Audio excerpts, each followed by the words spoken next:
같은 주제를 다뤘지만 내용은 다른 두 개의 신문 기사를 비교합니다. 오늘 주제는 전술핵 재배치 논란입니다. 자, 오늘 두 개의 사설을 준비했습니다. 한쪽은 매일경제의 사설이고요. 한쪽은 서울신문의 사설. 똑같이 전술핵 재배치 문제를 다루고 있습니다. 내용을 좀 보죠. 먼저 매일경제입니다. 한반도 전술핵 배치 진지하게 고려해야 할 시점이다. 박선원 전 청와대 통일외교안보전략 비서관이 최근 전술핵 재배치로 공격 능력에서 핵균형을 회복해야 된다라고 주장을 했죠. 그러면서 정치권으로 논란이 커지고 있는데 그 내용을 다루고 있습니다. 자, 여기 사설의 내용을 좀 더 보면 북한이 핵을 보유한 마당에 한반도 비핵화를 얘기하는 것 자체가 난센스다. 이렇게 돼 있습니다. 북한의 핵 도발에 기껏 규탄 성명 정도로 대응할 수밖에 없는 현재의 일방적 불균형에서 벗어날 카드 하나쯤은 쥐고 있어야 되는 거 아니냐. 그 답이 바로 전술핵 재배치다. 이렇게 기사를 쓰고 있습니다. 자, 그러면 서울신문 사설은 어떻게 되나 보죠. 일단 제목은 전 대통령 참모 박선원 씨의 전술핵 재배치 제안. 뭐 중립적이네요, 내용은. 그 내용을 좀 다루고 있는데 이런 내용이 여기 포함되어 있습니다.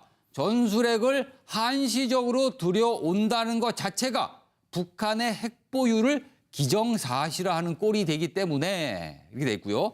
나아가 핵무기 없는 한반도를 20년 이상 추구해온 남한이 비핵화를 위해 핵을 들여온다는 자기 모순에도 빠지게 된다라고 문제점을 지적하고 있습니다. 그런데 여긴 조금 다른데요.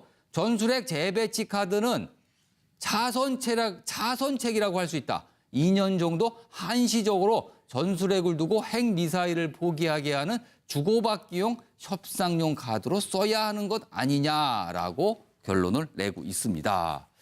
자, 색깔은 분명히 다릅니다. 두 개 다. 최영하 교수님, 네. 두 가지 중에 어느 쪽에 좀 더 공감이 가시나요? 저는 지금 한반도 전술핵 배치가 심각하게 고려돼야 된다고 생각합니다. 그럼 매일경제 이 사설 쪽에 좀 더 무게를 두시네요. 네, 꼭 매일경제라서 그럴 게 아니라 톤이 맞습니다. 왜냐하면 이게 지금 이제 핵에 우리가 있고 없고 차이가 아니라 이것을 이용해서 우리가 협상하자는 거 아닙니까? 싸우자는 거고 이걸로 무력으로 도발하는 게 아니라 협상의 레버리지로 쓰는 그런 부분이지 않습니까? 자, 지금은 미사일이나 이런 핵들이 꼭 한국 내에 있어서 이게 뭐 좋은 건 아니에요. 미사일이 소위 말하는 이 기술이 너무나 발달했기 때문에 뭐 잠수하면서 쏠 수 있고 그렇지만 공동으로 작전권을 가질 수가 있거든요. 거기에 방점을 두고 물리적인 배치보다는 핵을 우리가 자주적으로 쓸 수 있는 어떤 일정의 이 지분을 가질 수 있는 부분. 그것이야말로 우리나라 비핵화의 정신에도 맞으면서 쓸 수 있는 부분에 대한 정보 공유라든가 여러 가지 문제들을 해결했을 때 준 핵 보유국으로서의 협상력과 이 외교 간의 이 소위 말하는 이 우월적 지위를 확보하는 데는 분명히 핵에 대한 어떤 보유 여부, 사용권 여부. 우리 특허를 내도 특허권이 있지만 사용권도 있지 않습니까? 그런 차원에서는 우리가 재고려해야 되는 그런 상황이라고 생각합니다. 문병철 교수께서는 두 가지 사설 중에 어느 쪽에 좀 더 무게를 두시나요? 저는 기본적으로 한반도의 전술핵을 재배치하는 문제에서 굉장히 신중해야 된다고 생각합니다. 신중해야 된다.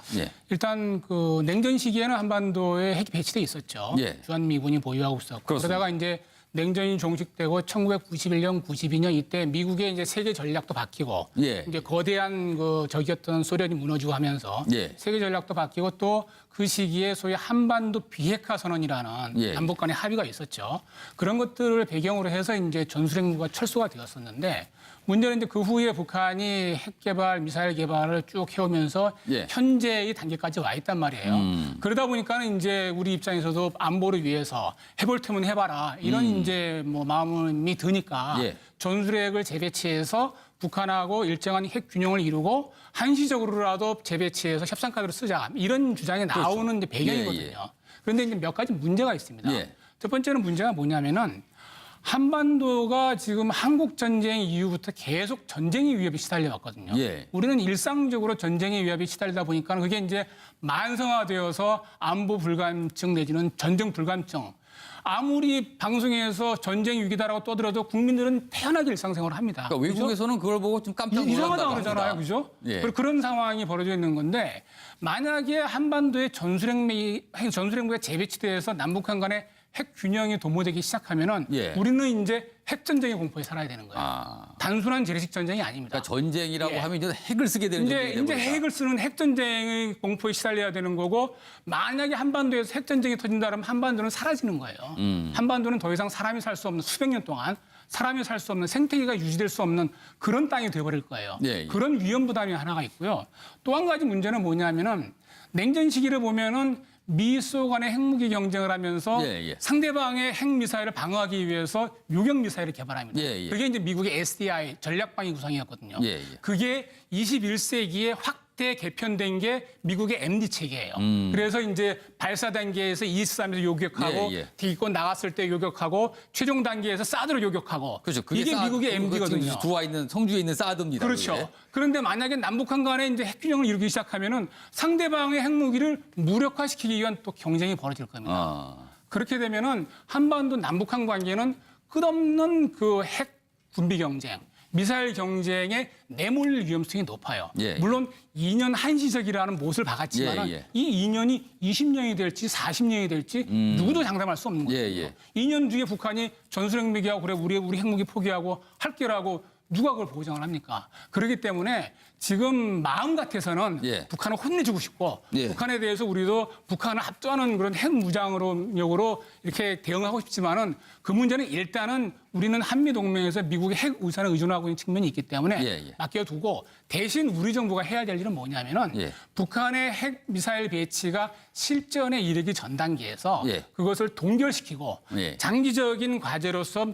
최종적으로는 한반도 비핵화를 실현할 수 있는 외교적인 해법을 모색을 해야 돼요. 예, 예. 그러기 위해서 중국과 끊임없이 교섭하고 중국과의 관계를 강화시켜야 되고 한미 동맹도 끊임없이 유지하고 굳건하게 다짐 예, 예. 확인해야 되고 이런 외교적인 해법을 모색하는데 우리 외교부 또 외교 안보 라인의 참모들이 사실 많은 힘을 쏟아야 되는 때가 아닌가 저는 이렇게 봅니다. 알겠습니다. 차명진 전 의원께서는 두 가지 설 중에 어느 쪽에 좀 더 무게를 주세요?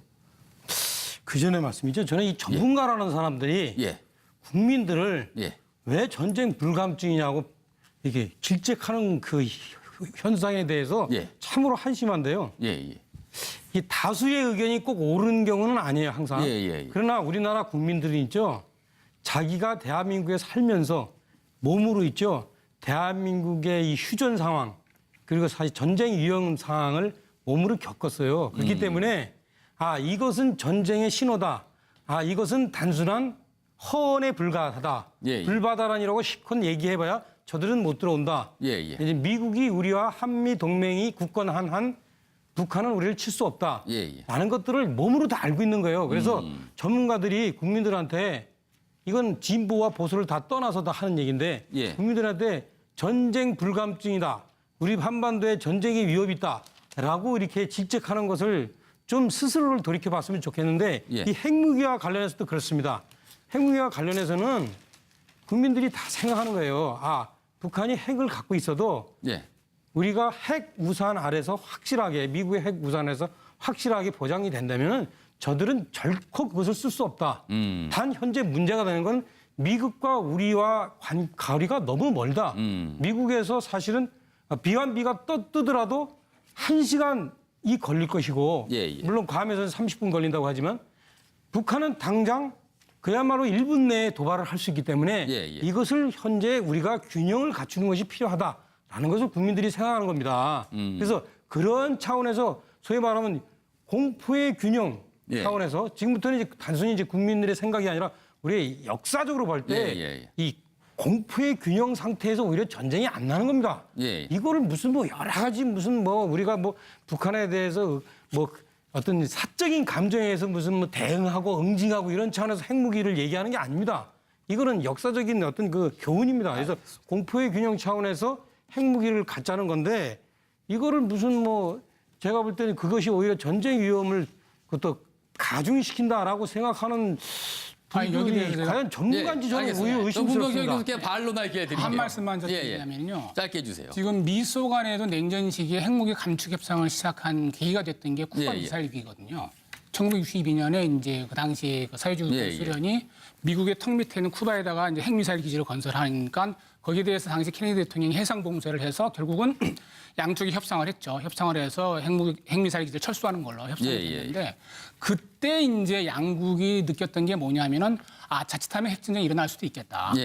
물론 지금 말씀하신 대로 공포의 균형, 사용하지 않는 무기, 단지 상대방을 위협하기 위한 무기로만 우리가 그 생각을 해왔었지만은 실제로 위기 상황이 발생하고 긴장이 극도화되니까 이 지도자의 정치 지도자의 판단이나 또는 그 실무적인 어떤 작동 과정에서의 어떤 기술적인 테크니컬한 실수라든가 이런 것들에 의해서 실제로 핵미사일이 발사될 수도 있겠구나라는 걸 느꼈기 때문에 그때부터 이제 핵무기 군축 협상도 했고 또 이제 그 소위 그 70년대, 60년대 말 70년대 미소 간의 긴장을 완화시키는 정책들이 펼쳐졌던 거거든요. 그러니까는 핵무기를 보유한다는 게 단순히 공포의 균형에만 그친다라고 장담할 수 없다라는 거예요. 알겠습니다. 알겠습니다.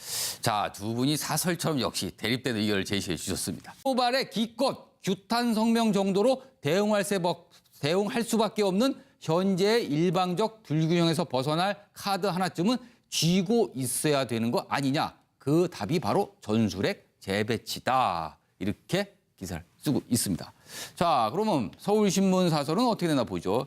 일단 제목은 전 대통령 참모 박선원 씨의 전술핵 재배치 제안. 뭐 중립적이네요, 내용은. 그 내용을 좀 다루고 있는데 이런 내용이 여기 포함되어 있습니다. 전술핵을 한시적으로 들여온다는 것 자체가 북한의 핵 보유를 기정사실화하는 꼴이 되기 때문에 이렇게 돼 있고요. 나아가 핵무기 없는 한반도를 20년 이상 추구해온 남한이 비핵화를 위해 핵을 들여온다는 자기 모순에도 빠지게 된다라고 문제점을 지적하고 있습니다. 그런데 여긴 조금 다른데요. 전술핵 재배치 카드는 있어서 이게 뭐 좋은 건 아니에요. 미사일이 소위 말하는 이 기술이 너무나 발달했기 때문에 뭐 잠수하면서 쏠 수 있고 뭐 그렇지만 공동으로 작전권을 가질 수가 있거든요. 거기에 방점을 두고 물리적인 배치보다는 핵을 우리가 자주적으로 쓸 수 있는 어떤 일정의 이 지분을 가질 수 있는 부분. 그것이야말로 우리나라 비핵화의 정신에도 맞으면서 쓸 수 있는 부분에 대한 정보 공유라든가 여러 가지 문제들을 해결했을 때 준 핵 보유국으로서의 협상력과 이 외교 간의 이 소위 말하는 이 우월적 지위를 확보하는 데는 분명히 핵에 대한 어떤 보유 여부, 사용권 여부. 특허를 내도 특허권이 있지만 사용권도 있지 않습니까? 그런 차원에서는 뭐 우리가 재고려해야 되는 그런 상황이라고 생각합니다. 문병철 교수께서는 두 가지 사설 중에 어느 쪽에 좀 더 무게를 두시나요? 저는 기본적으로 한반도의 전술핵을 재배치하는 문제에서 굉장히 신중해야 된다고 생각합니다. 신중해야 된다. 일단 그 냉전 시기에는 한반도에 핵이 배치돼 있었죠. 주한미군이 보유하고 있었고 그러다가 이제 냉전이 종식되고 1991년, 92년 이때 미국의 이제 세계 전략도 바뀌고 이제 거대한 그 적이었던 소련이 무너지고 하면서 세계 전략도 바뀌고 또 그 시기에 소위 한반도 비핵화 선언이라는 남북 간의 합의가 있었죠. 그런 것들을 배경으로 해서 이제 전술핵 무기가 철수가 되었었는데 문제는 이제 그 후에 북한이 핵 개발, 미사일 개발을 쭉 해오면서 현재의 단계까지 와 있단 말이에요. 그러다 보니까는 이제 우리 입장에서도 안보를 위해서 해볼 테면 해봐라 이런 이제 뭐 마음이 드니까 전술핵을 재배치해서 북한하고 일정한 핵 균형을 이루고 한시적 같은 주제를 다뤘지만 내용은 다른 두 개의 신문 기사를 비교합니다. 오늘 주제는 전술핵 재배치 논란입니다. 자, 오늘 두 개의 사설을 준비했습니다. 한쪽은 매일경제의 사설이고요. 한쪽은 서울신문의 사설. 똑같이 전술핵 재배치 문제를 다루고 있습니다. 내용을 좀 보죠. 먼저 매일경제입니다. 한반도 전술핵 배치 진지하게 고려해야 할 시점이다. 박선원 전 청와대 통일외교안보전략 비서관이 최근 전술핵 재배치로 공격 능력에서 핵 균형을 회복해야 된다라고 주장을 했죠. 그러면서 정치권으로 논란이 커지고 있는데 그 내용을 다루고 있습니다. 자, 여기 사설의 내용을 좀 더 보면 북한이 핵을 보유한 마당에 한반도 비핵화를 얘기하는 것 자체가 난센스다. 이렇게 돼 있습니다. 북한의 핵도 차선책이라고 할 수 있다. 2년 정도 한시적으로 전술핵을 두고 핵미사일을 포기하게 하는 주고받기용 협상용 카드로 써야 하는 것 아니냐라고 결론을 내고 있습니다. 자, 색깔은 분명히 다릅니다. 두 개 다. 최영하 교수님. 네. 두 가지 중에 어느 쪽에 좀 더 공감이 가시나요? 저는 지금 한반도 전술핵 배치가 심각하게 고려돼야 된다고 생각합니다. 그럼 매일경제 이 사설 쪽에 좀 더 무게를 두시네요. 네, 뭘 꼭 매일경제라서 그럴 게 아니라 예, 예. 톤이 맞습니다. 왜냐하면 예. 이게 지금 이제 핵에 우리가 예. 있고 없고 차이가 아니라 이것을 이용해서 우리가 협상하자는 거 아닙니까? 예. 싸우자는 거고 이걸로 무력으로 도발하는 게 아니라 협상의 레버리지로 쓰는 그런 부분이지 않습니까? 예. 자, 지금은 미사일이나 이런 핵들이 꼭 한국 내에